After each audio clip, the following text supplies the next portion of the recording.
Well, now that we've got the Maxx with the, take this off, with the twin Titan 775s installed, now that we've got it running with a set of CVDs that will hold up to it, I only recommend, if you're going to go anything bigger than the original factory motors in this thing, the only brand of axles I recommend are MIP.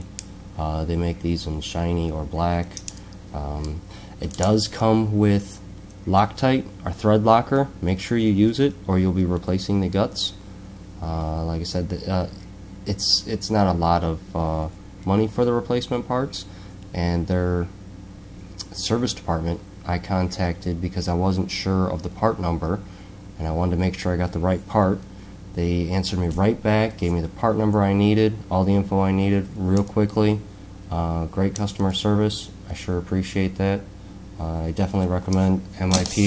They make a great product, and again, customer service means a lot to me. But yeah, so we'll go through this truck, kind of describe everything that's been done to it so far. First obvious stuff, running two 2S lipos per motor through each speed control, so each speed control runs one motor. Right now it's just the Traxxas TQI radio system with the stock servos, but we've got, which are the 2056, got a set of 2075s from a Summit to put in here. Right now the servos as is cannot turn these wheels because of all the weight and the fact that there's no foam, so they sit like they're flat, which is nice if you're trying to get traction climbing a hill or whatnot. But they're so out of balance that we have to get them balanced so that I can do a top speed run on them. Got some more balancing compound on the way. General breakdown of all the parts. We've got GPM shock towers, front and rear. Integy piggyback shocks. Not too sure what the brand springs are. The Integy front skid plate. In this case, it's seen some action. Traxxas aluminum front and rear bumpers, GPM bulkheads, GPM 3.3, 2.5 diff housing, aluminum housing.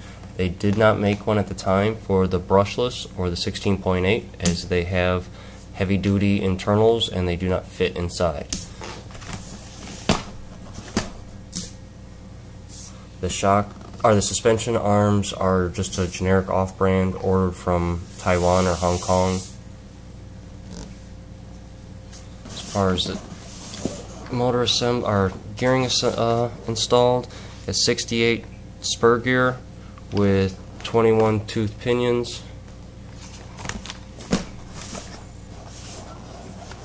Kyosho Mad Force cruiser wheels. I think Goods was the name of the seller on these. They're on eBay, but they're just like wheel nuts basically. This is a Emax wheel, or these are not Emax wheels, but the wheelie bar itself is a Traxxas Emax or T-Max style wheelie bar. I'm not too sure what the wheels are from. It wouldn't surprise me if they're off of something small and they're not supposed to be on a wheelie bar. Anyway, I'll keep going. Again, no brand name on the bulkhead braces, but the same thing. GPM. This is again the 3.3 or 2.5 style, as they did not make a brushless at the time. Factory knuckles. These are factory. Underneath, again, Integy front skid plate. I'm not too sure, Hong Kong or China on the chassis brace and center skid plate. That's Integy rear skid plate. Factory center drive shafts. And then, most importantly, the MIP's axles at all four. Telescoping CVD axles at all four. And those are the only things that will hold up to this power. This thing has way more power than the original 550 cans did. It's not light either, so once we get get these things all balanced out, and we can go to high-speed run down probably next week. Get his batteries, the other batteries in here and charged up, and get another running video of this thing. Try and get a high-speed runs down. Record with his phone so I can use my phone for the GPS and get in some actual speed runs and record it. So we'll see what we can do. Like I said, probably in about a week or so. All right, that's all of the parts for this build so far. If you've got any comments or questions, leave them below. Otherwise, thanks for watching. Like, subscribe. Have a nice day.